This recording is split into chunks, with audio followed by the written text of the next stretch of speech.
here. You're watching Business at 9 and I'm Nivedna Prabhu. In fact, let's put the focus today on how Saiyaara, the lonely star, is illuminating the box office. In fact, the movie is about to touch rupees 250 crore in its first week of release and is expected to do more business this weekend. Now, besides the box office business, the Mohit Suri's film is eliciting strong responses from young audiences who are clearly flocking theatres across the country. The film's music is also getting appreciated all across, with Saiyaara's title song Already Remember touching the 100 million mark on YouTube and has entered the top 5 of global Spotify with 4.9 million streams.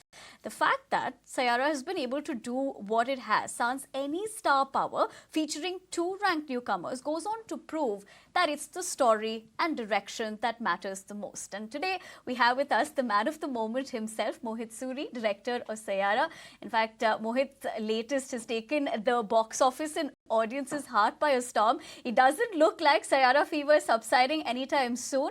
Mohit, coming to you to find out more about this, given the fact that the phenomenon is called Saiyaara, the audience in Bollywood is an Aashiqui with Saiyaara. Mohit, thank you very much for taking the time out and joining us this evening. Given the fact that you are, you have the name Hit in your name, has worked in this formula. You've made Heartbreak cinematic. But with Saiyaara, if you happen to look at it, you made it viral. But the box office response has been overwhelming. It's the money as well that we're looking at. What do you think it revealed about what audiences truly miss in terms of story? And let's also start with a surprise, Mohit. You actually rejected Ahan Pandey at first. What didn't work for you then and what changed later?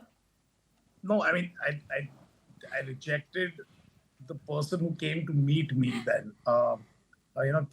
There came a very soft and timid boy, and if you've seen the film, I was looking for someone who was, lots more angstier, angrier, and there I met a really timid, sweet boy who I was told is perfectly right for your character, and I was like, he isn't.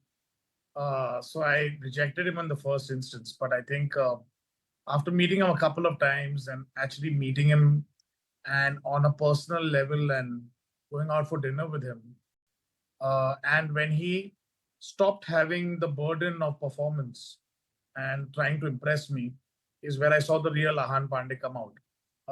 Let me say, I wanted him to be badder and meaner, and that's what I found with him. All right, and that has clearly worked in the movie's favor. But let's also talk about something, Mohit. The title track of Saiyaara took off even before the film.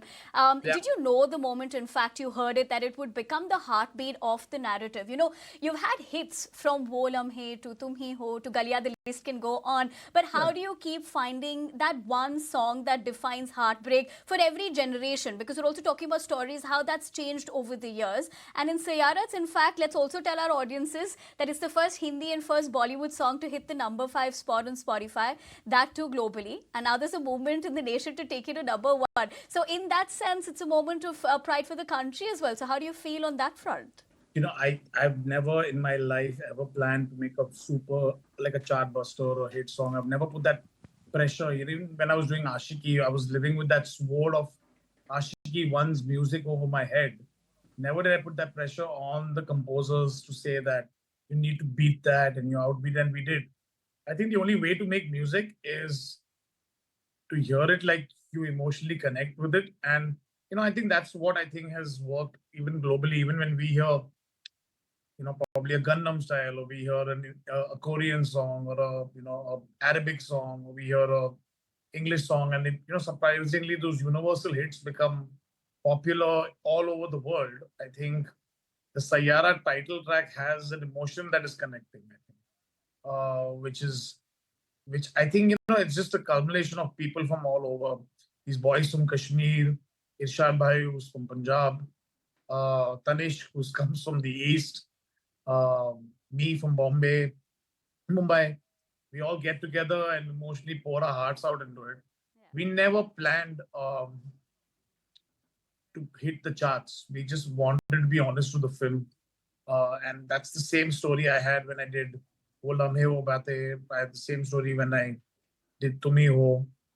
We were just motivated people who went out to be honest to the film. And I think somehow it's funny when you get personal, it gets universal. When you put in your own self into it, and all of us have put a bit of ourselves into the film and the songs, and I think that's how it's just for the world to take now. You're absolutely right. And at the end of the day, it's art, music, films, sports that connects people from across the globe, right? But Yeah. let me ask you this, Mohit, given the fact that with Saiyaara, where do you place that in the arc of your filmmaking process? Has that changed over the years? It Your obviously approach does. to I it, mean, in fact, perhaps? I would say my not so successful films have taught me much more than my successes have taught me over the years. It's been 20 years. I my first two films were small films with new people. I've actually worked more with new people than with very established stars. The stars of my life have been the musicians, the singers, the composers, that the lyric writers I've worked with. I have worked with some popular, very popular people, and who've been very great with me. Uh, but I failed. I have struggled. There've been lows, but I think consistency is the name of the game. I think you need to you need to reflect. You need to see. I've never tried to play for a business trend, because if I was doing that, I think when I started writing this film, uh, they were, it was a post-COVID era, and people were making larger than life action films and stuff like that. And the great hero, they were trying to go. That's after the OTT blast, were trying to go very international with their narratives and new age.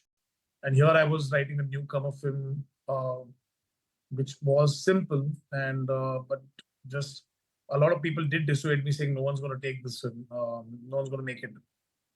That's when I think comes in a man like Adi Chopra and Akshay Vidani. That is Mohit.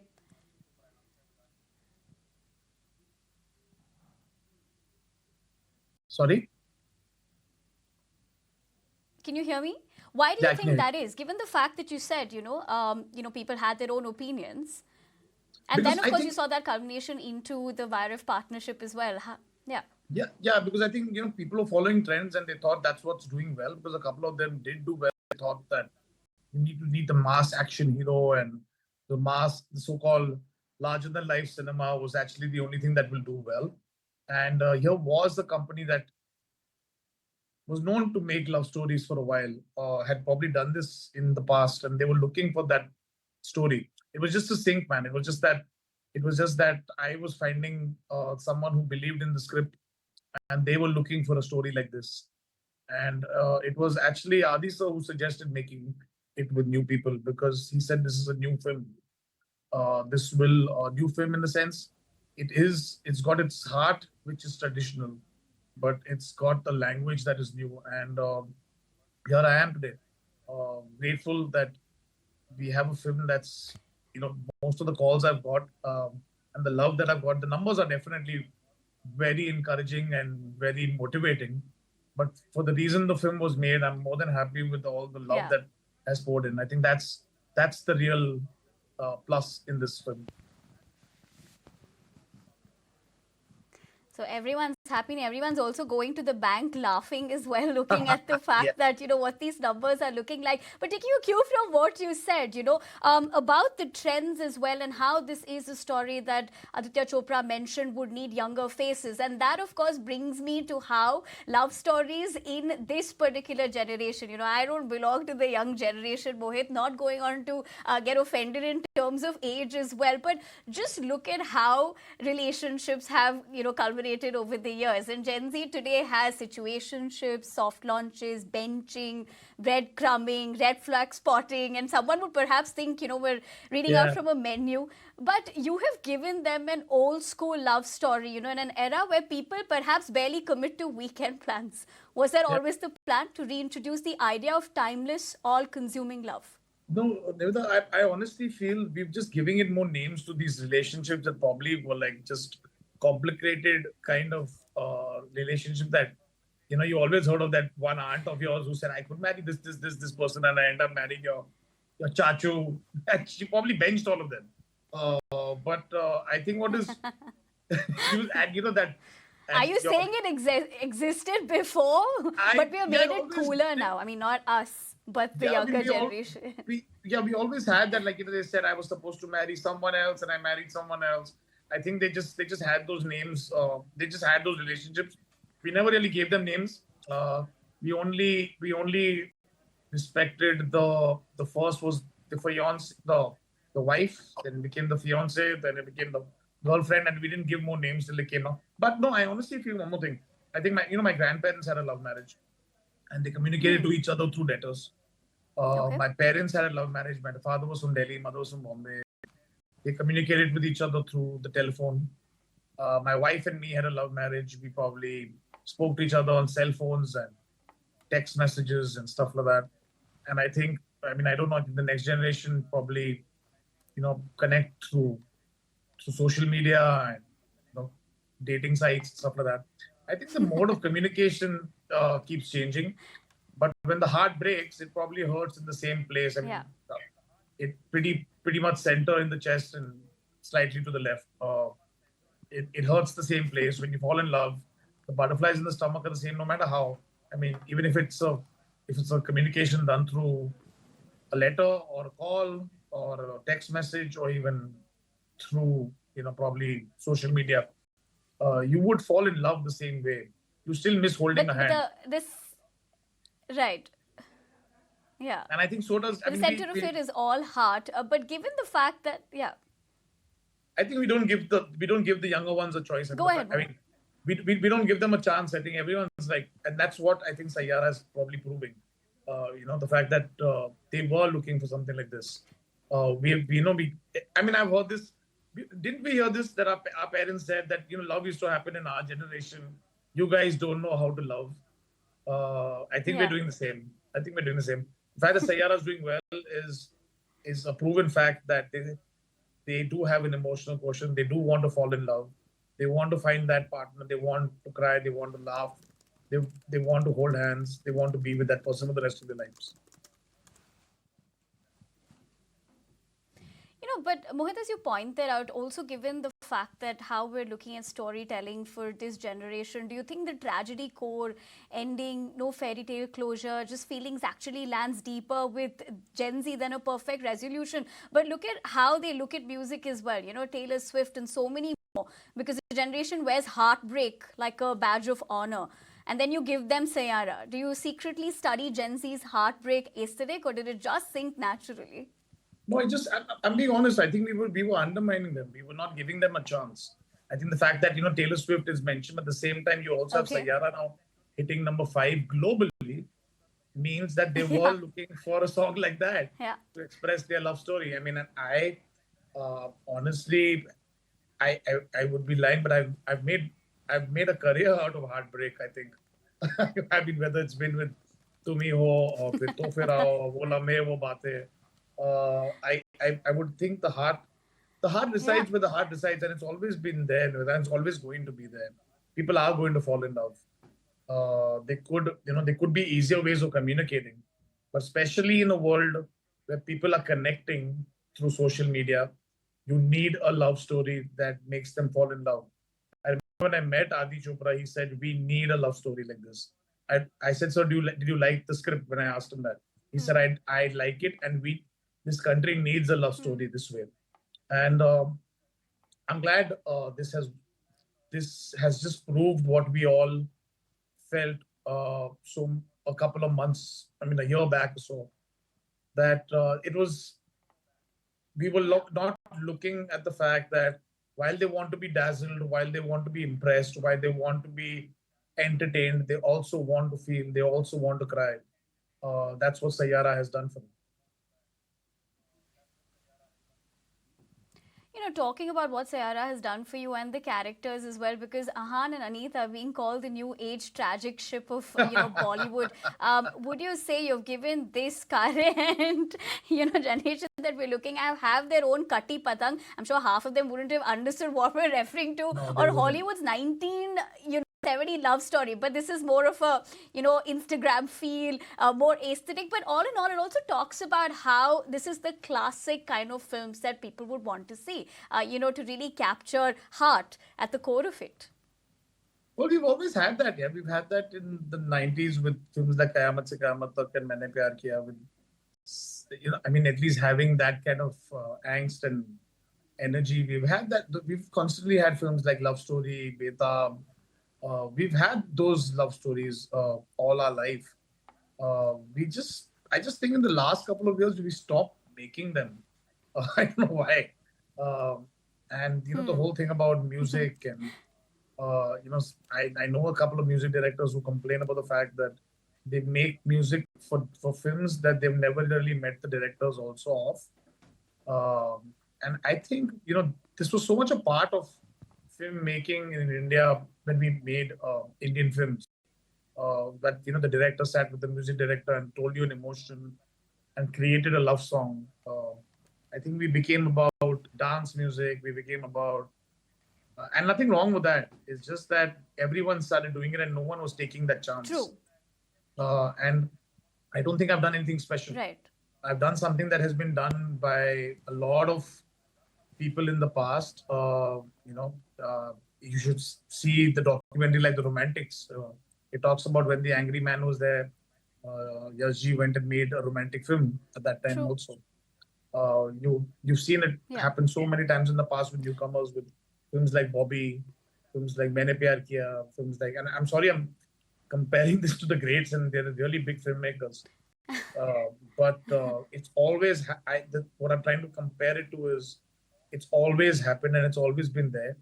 It's just that people were not taking that plunge, and Yeah. because with the fear of and Not the taking that same leap of faith, right? But faith, Mohit, yeah. let me ask you this. With Saiyaara, of course, you have spoken about multiple aspects that have worked for the film, but very interestingly, what has also captured perhaps most people's attention is how you don't go really all out with the interviews, with the PR that we generally see. Was that a conscious decision? Yes, it was. And then to look at these numbers. Yes, because I think we were wasting a lot of energy and noise on a lot of riffraff and not on the basic essentials. I think what Saiyaara basically brings you back to is let's focus on what needs to be focused on. That is the script, the music, and push it where it needs to. Promote the songs, promote the trailer. We put the song in the theater also. But what's the point of sending two newcomers out and let the work let and ask them questions about let the work talk first. Let them. That's how it used to be. Earlier in the time, their Yeah. work came out first, and then people approached them. But nowadays, I think people with PR mechanisms and stuff like that are talking more about everything other than what the film they're doing, what their personal lives are, where they visit international countries for holidays, their gym looks, their airport looks, but no one's talking about what their art is. And they become more like fashion icons rather than actors and storytellers, I think. So I think the whole focus in this film was to focus on the film, and in the marketing, and on nothing else.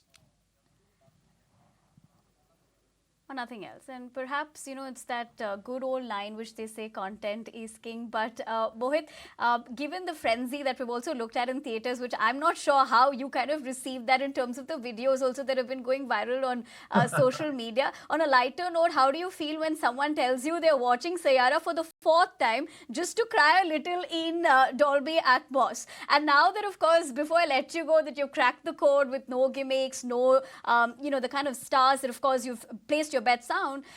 What's next for you? Well, I'm actually just enjoying these viral videos, and contrary to even the conspiracy theories Yeah. thinking that we are creating the viral videos, I don't think we can write narratives like this.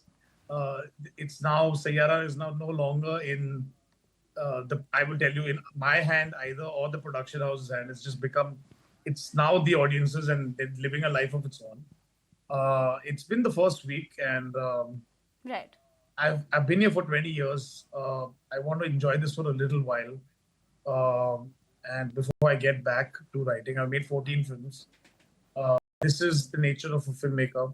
Yeah. You have some that do well. You dust your things and get up again when you don't do well. And you keep going. And you keep going, and you take the punches as they come, and you enjoy the wins. But more than anything else, some films stay on forever, and I'm lucky to be a part of a couple of them like that.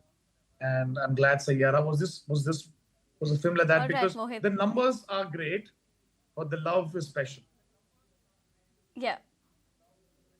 All right. And on that note, I want to thank you very much, and very aptly put to end this insightful conversation as well. Thank you very much for taking the time out, joining us this evening on ET Now. Congratulations once again. And I'm sure, because given the fact that my producer was also one of the people who said that he loved the films, I wanted to pass that on to you as well. But for the moment, perhaps when we connect next, it will be another blockbuster. So I'm going to leave you from the show. Thank you very much for your time. And having said that, we're slipping to a quick break here. Stay with us on Business at 9. We're going to be right back with lots more on the other side.